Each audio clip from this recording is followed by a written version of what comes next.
Hi guys, Tish here and welcome back to Auto Social UK and welcome to beautiful Granada. I'm here in Spain with Mazda testing out the all-new Mazda 6. Now those of you who follow a lot of my content will know that I've already driven the Mazda in a left-hand drive in the UK just to get my first impressions, but that was more of a product review. So if you want to see that, it sits on the John Banks review channel, so I'll pop it somewhere up on the screen. But as promised, today is much more of a review of the Mazda 6. So as we know, the Mazda MX-30 was their first electric car, and that was built by Mazda. And it was just a little bit, well, a little bit of a lukewarm effort because it wasn't a particularly long range or capable electric car. It was a little bit compromised in the way that it had no real back seats and it was just okay. It was an okay first effort, but they really want to make a real splash in the market with their next electric vehicle, and that's this beautiful Mazda 6. Now, as I mentioned, the MX-30 was not a particularly great electric vehicle, but that was built by Mazda themselves. This time, they've had a little bit of help. Underneath that elegant body sits a platform originally developed by Deepal, a premium sub-brand of China's Chang'an automobile group. The Deepal L07 shares its basic architecture, battery layout and rear-wheel drive configuration with the 6e, a collaboration that allowed Mazda to bring its first long-range EV to market more quickly and efficiently.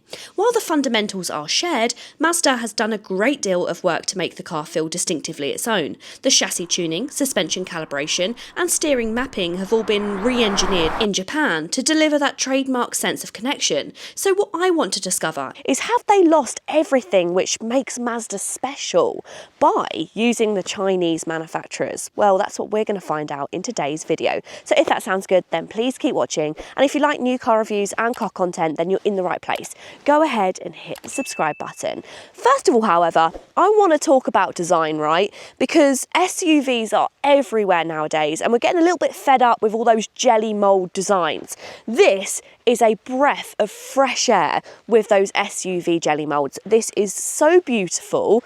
It's a saloon. It's almost like going into an estate, much lower than most cars that we're used to, and I really love this design.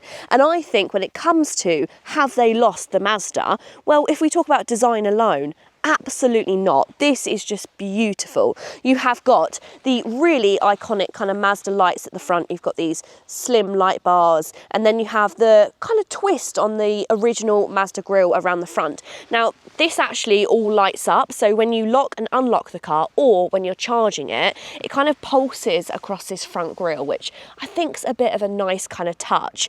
Of course, it's also finished in that Mazda red, which is so iconic to the brand.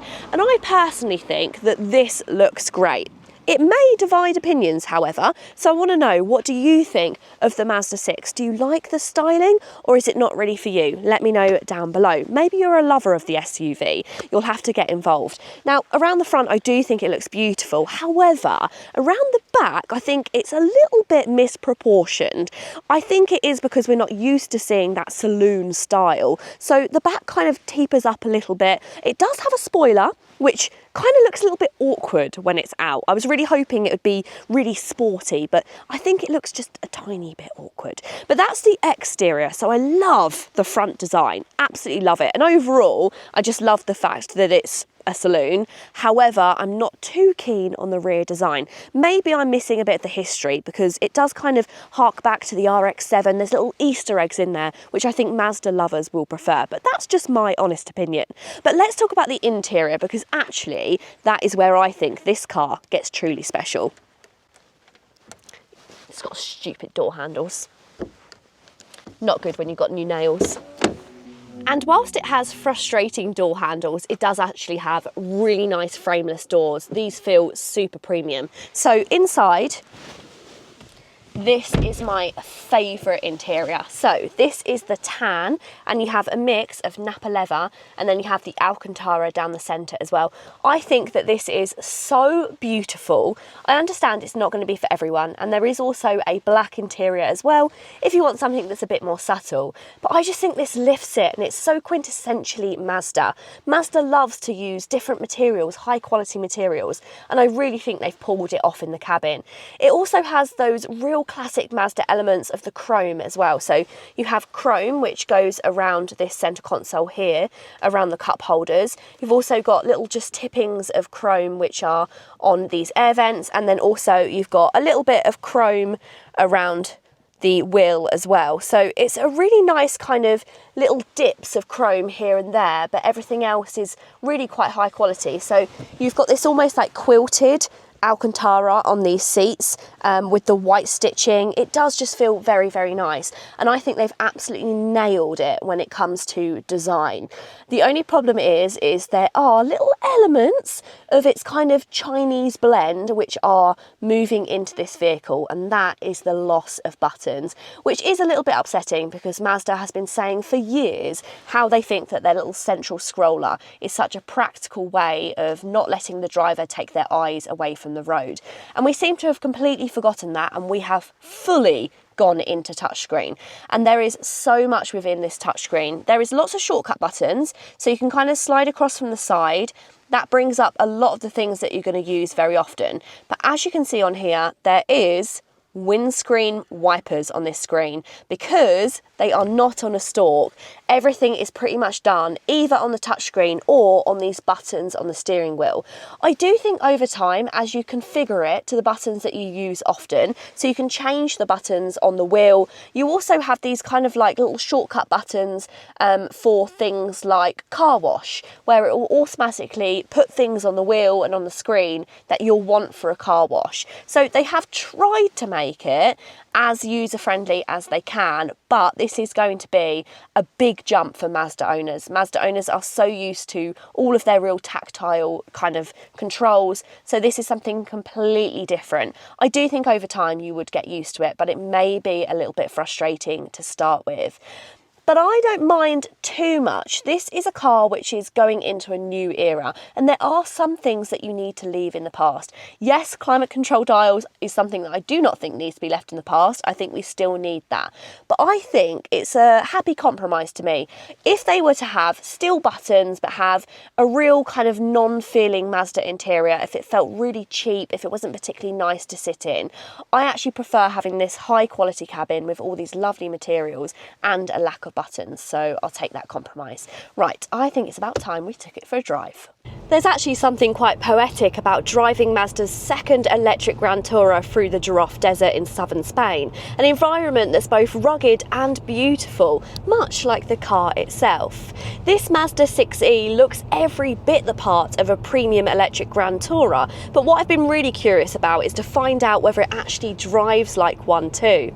Now, before we actually get into the feel of this car behind the wheel, let's start with the figures, because as always, they tell part of the story. So at launch, we can expect two versions, a 68.8 kilowatt hour LFP battery, producing 258 PS, and the long range model with an 80 kilowatt NCM pack, putting out 245 PS. So Mazda hasn't put out the full UK specs just yet, but we can expect around 343 miles on the WLTP cycle, or closer to 300 in real world conditions. But here's where it gets interesting, or perhaps a little bit frustrating. So despite having the larger battery, the long range car actually charges slower, topping out at around 90 kilowatts compared to 165 kilowatts in the standard car. Still not great, and that's down to the battery chemistry. So the smaller LFP pack is tougher and can handle charging speeds, while the NCM pack prioritizes its energy density and range. It makes sense technically, but in practice it does mean that the version that you want for longer journeys actually takes longer to charge, which isn't ideal for a premium EV. But I think that means that the entry-level spec is the one that you want to go for. And as I mentioned, they've not fully told us what specifications we're getting for the UK, and we also haven't had pricing, but they have released prices for places like Germany and other countries within Europe, and it's starting from around 43,000 euros. So in the UK, well, I estimate that it's going to be just over 40. I'd be surprised if they have one starting at under 40, and that is a lot of money, don't get me wrong, but for something which is edged towards the premium side, I actually think that's a good price. So of course, when we have a vehicle which isn't an SUV and does have this more sporty, sloping design, it means that it's going to hinder a little bit of the space, but it's quite a long car. So how much room do we have in the boot? Well, there is 466 litres, which is actually pretty good. I mean, you're going to be able to get your golf clubs in there because it's quite a long, deep boot. The only problem is it's not particularly high up, so you're not going to be able to load in high items. But actually, I think for most people who are going to be using this car, I think that's perfectly adequate.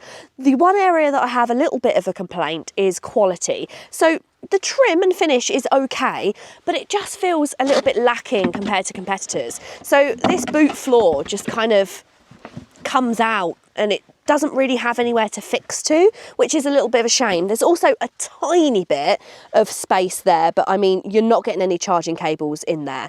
Not to worry too much, however, because it does have a frunk. So you're going to get around 70 litres in the frunk.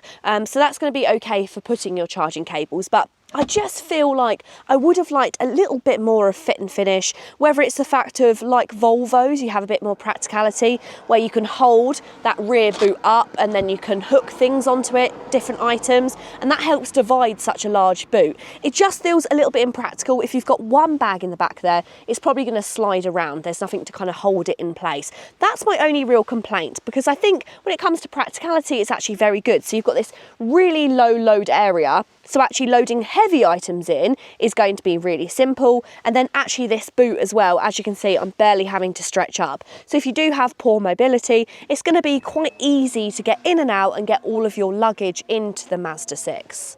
And speaking of frunk, I wasn't going to do a little section on the frunk until I saw it. So this is actually absolutely massive. So you thought I was going to do that badly, didn't you? Did it quite well. Yeah, so it's like, I think it's over 70 litres. So there's really quite a lot of room here. You've also got a plug underneath it as well. So if you wanted to wash out welly boots, you could even wash a small dog in here. There's actually practical elements to it. And of course, the main thing is going to be to put your muddy charging cables. So it stops them from getting the boot muddy, which is actually really helpful. It's quite funny because this frunk seems to have gone above and beyond. So you've got the plug, it also has this kind of like felt lining, and you also have a storage section for your charging cables. So those are the little tiny details going above and beyond that I was expecting from the boot. So yeah, I'm actually quite impressed by this. I've just got to hope I can get out and I'm not wedged in. There you go, no problem. So having that saloon design obviously gives you some real benefits when it comes to rear interior space. So I have got loads of legroom. Now Mazda says it's best in class, but I'm not exactly sure what they're comparing it to, because if I remember the BYD Seal or something like the ID7, that too has huge amounts of legroom. But honestly, unless you're kind of 8 foot, I don't think you're going to need any more legroom than this. It also has that high quality materials inside the back here. So you've got this really nice tan Napa leather. Again, you've got that real soft suede Alcantara.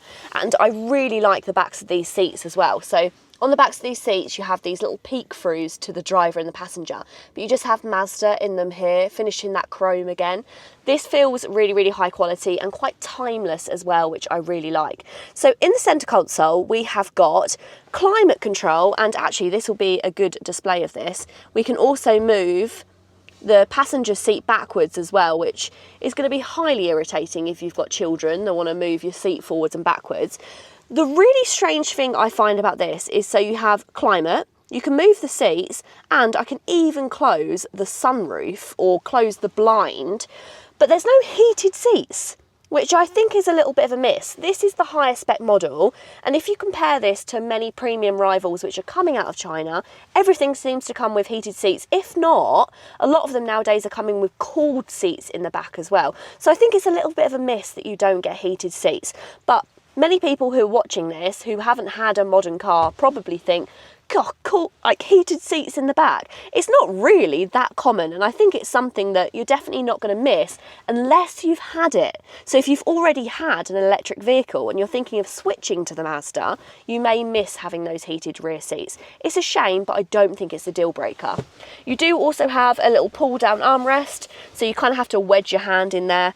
You've got a couple of cup holders, nothing particularly exciting in here, and you haven't got any through loading either, which again seems a little bit of a shame in a car of this design. But overall, I'm being really nitpicky because there's lots of light which is brought in by this split kind of sunroof. So it's not a pan roof. You have this central divider, which is quite different nowadays. We're used to seeing this wide sunroof. I don't really mind it. I actually think it's quite good because if you've got people that want to sleep in the back, you can always put this one backwards, leave the front one open. So there's options. I don't think that's a deal breaker. I'm just glad it has a sunroof, and I'm a little bit disappointed that it doesn't open. But again, these are not really things that would stop me from buying the car, because overall what stands out is the quality, and it does feel super high quality.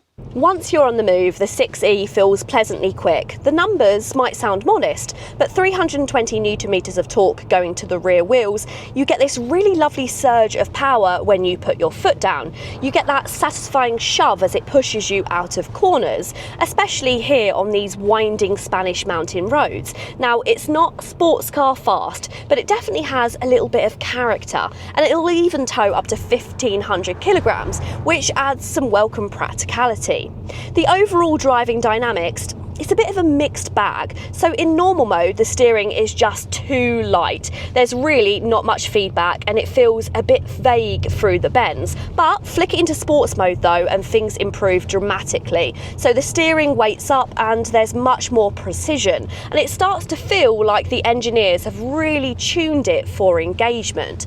That being said, however, you can still sense a touch of its Chinese platform roots underneath, and it doesn't quite have the crispness or communication that you'd expect from a classic Mazda. It's comfortable, it's stable, and it has that rear-wheel drive balance that makes it feel more alive than a lot of electric saloons. And while the charging speeds could be better, the efficiency, the range, and the refinement definitely make up for it on these longer drives. The Mazda 6e might not be perfect, but out here on the Spanish desert roads, it's proving that Mazda's DNA hasn't been completely lost in the switch to electric. It's just evolving.